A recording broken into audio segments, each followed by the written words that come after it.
السلام عليكم ورحمة الله تعالى وبركاته. فيديو جديد نبداو بصلاة علينا، اللهم صل وسلم وبارك على سيدنا محمد عليه أفضل الصلاة وأزكى التسليم. مرحبا بكم فيديو جديد. جيت نشارك معكم التعليكة بجوج مكونات فقط تحت الطلب ديال المتابعين ديالي العزاز. يعني طلبتوها مني على الراس والعين نشاركها معكم بالتفاصيل، رغم انني شاركت معكم يعني في الصابلي في جوج فيديوهات ديال الصابلي ديال العيد اللي شاركت معكم في الفيديو الاخراني، ولكن طلبتوا مني فيديو بالتفاصيل. بقاو معايا. يعني هاد التعليكه خطيره خطيره بجوج مكونات فقط، وكتعطيك واحد التعليكه اللي بنينه ومعلكه كتستعملها باش تلصق الصابلي ديالك، وايضا باش تعمر بها يعني ديك الفجوه، كتعطيك واحد البنه الصابلي ديالك. والمكونات بساطين جدا، يعني بالعسل والشوكولاته. العسل هناخد هنايا 200 غرام، والشوكولاته من 100 غرام، حيت عندي هاد الكميه هادي غنقسمها على جوج، يعني تعطيني كميه كثيره. القياس ديال العسل يعني يكون منزل، ماشي مشكل زعما يكون عسل عادي منزلي. هنايا عملت القياس مضوب جوج مرات، يعني 200 غرام، والشوكولاته 100 غرام اللي كتعادل 14 قطعه ديال الشوكولاته. هنا 14 قطعه نتوما حسبتوها معايا. عندنا هذه باش نوجد التعليكه بلون فاتح. الا بغيتو التعليكه بالمذاق ديال البندق ولا ديال القهوه غنستعملوا الشوكولاط الاسود. هنايا غنستعمل فقط 7 ديال القطع، يعني 50 غرام مع 100 غرام ديال العسل. بالنسبه للنوعيه ديال الشوكولاط اللي كنستعمل كالا، سواء الابيض ولا الاسود. المذاق ديالو مزيون، في نفس الوقت ماشي في المتناول بالنسبه للثمن ديالو. في نفس الوقت يعني كيدوب بسهوله بدون اي اضافات، لا زيت ولا زبده. وفي نفس الوقت كيجمد بسهوله وكيحافظ على لا بريونس ديالو طبعا ملي كيجمد. بالنسبه للطريقه باش نوجدوا هاد التعليكه سهله. يعني غناخذوا هذاك العسل اللي عملناه في واحد الزلافه، ولا تقدروا تعملوه في شي كاسرونه صغيره، وكندوبوه في الماء ماغلي. هنايا وضعته في وسط الكاسويله اخرى كبيره فيها الماء، والنار يعني الماء نتوما كيبان لكم حتى كيغلى. يعني ديك العسل ديالنا كتخفف طبعا. كنوضع فيها ديك الشوكولاته، يعني تقدروا تهرسوه شويه شويه ولا باش تساعدوه باش يذوب بسهوله وصافي.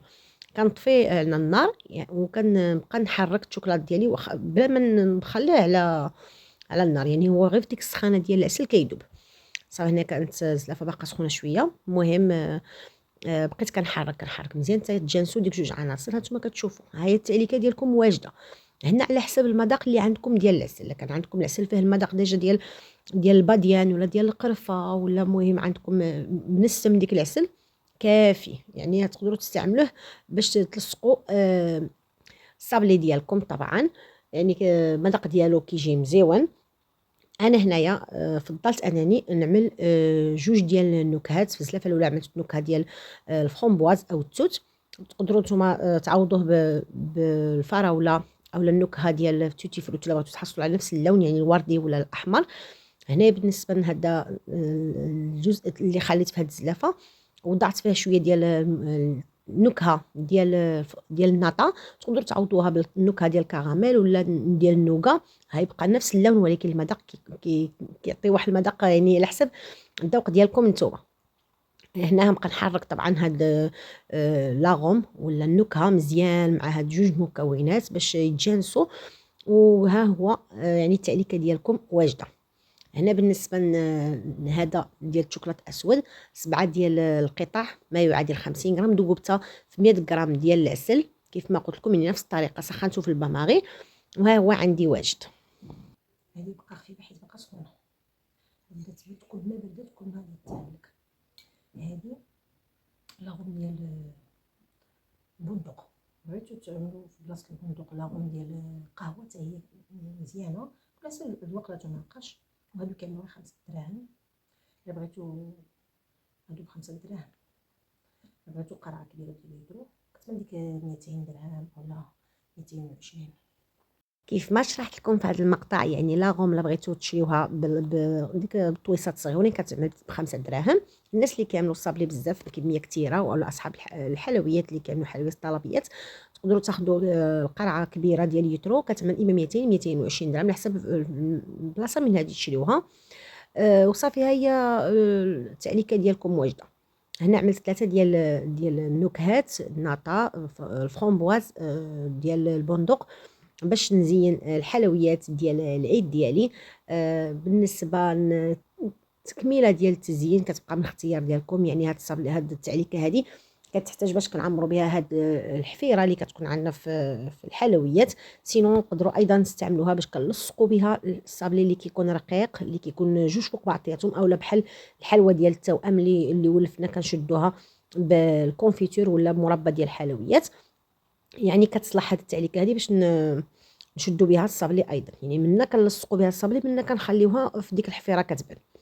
هنايا الا تعطلتوا ما استعملتوها، كتعاودوا تسخنوها غير في الباماغي، كترجعوا بحال دابا انا هذا عاودت. يعني ملي خدمت التعليكه اللي بفرامبواز، يعني هذا كان برد، طبعا كنعاودوا نسخنوه عاد كنلصقوا به الصابلي ديالنا، حيت ملي غادي تاخذ منه وغتبغي دهن به ديك الصابلي الا كان قاصح، يعني ما تبغي تجرو غادي تهرس لك الصابلي ديالك. يعني خصو يكون سخون، يعني دافئ مائل الى السخونيه، صافي باش كتلصق به الصابلي ديالك بسهوله وما كيتهرس لك شي الصابلي. وفي نفس الوقت يعني كيزيدك واحد البنه الصابلي ديالك، واخا يكون عندك المذاق ديالو ستوندار يعني فيه غير الفاني، هذيك لاغوم كتعطيك المذاق الصابلي ديالك. صافي هذا ايضا حتى هو كان برد شويه، كنسخنو بسهوله، واخا يعني يشيط لك الكميه توجد كثر، عملوه غير في قنينه زجاجيه وعملوه في الثلاجه. نهار اللي كتحتاجو كتجبدوا ديك القنينه يعني كتجبدو من الثلاجه بديك القنينه ديالو بكلشي، كتنزلو في شي كاسرونه فيها شويه ديال الماء سخون كيدوب. صافي الشوكولاط اون فوا كيدوب كترجع التعليكه ديالك واجده باش تستعملها. يعني كيبقى خصكم غير تخليوها في الثلاجه وصافي، يعني كيدوم معكم مده طويله. هنا بالنسبه للتتمه ديال التزيين ديال الحلويات كتبقى بالاختيار ديالكم، تقدروا تعملوا شويه ديال السكر كلاصي، تقدروا تعملوا خطيطه الشوكولا. هنا بالنسبه لهذا الشكل هذا كنت زينته بالتعليكه، كنت زيدت له شويه ديال لاغوم ديال توتي فروتي، كتعطي هذا اللوين مزيون. مهم النكهات كيبقاو طبعا اختياريين كيف ما قلت لكم، وكنتمنى تجربوا هاد التعليكه اللي اقتصاديه وكتعطي واحد الاضافه من الصابلي ديالك، ومنا تعليكه منا تلصيقه منا كلشي. كنتمنى نكون وضحت لكم اكثر في هذا الفيديو القصه ديال تعليكه بمكونين فقط. كنتمنى تخليوا لي اراء ديالكم في التعاليق، وكثروا لي من لايك. هذا الفيديو كان قصير يعني على حسب الطلب ديالكم فقط، لانني سبق لي وشاركت معكم في القناه يعني ما مره ما جوج تعليكه. هنايا عطيتكم التفاصيل بالضبط، يعني الكميه ديال العسل، النوعيه ديال العسل، كيفاش توجدوه، كيفاش تحتفظوا به في الثلاجه وما الى ذلك. الى فيديو قادم ان شاء الله، مع الف سلامه، السلام عليكم.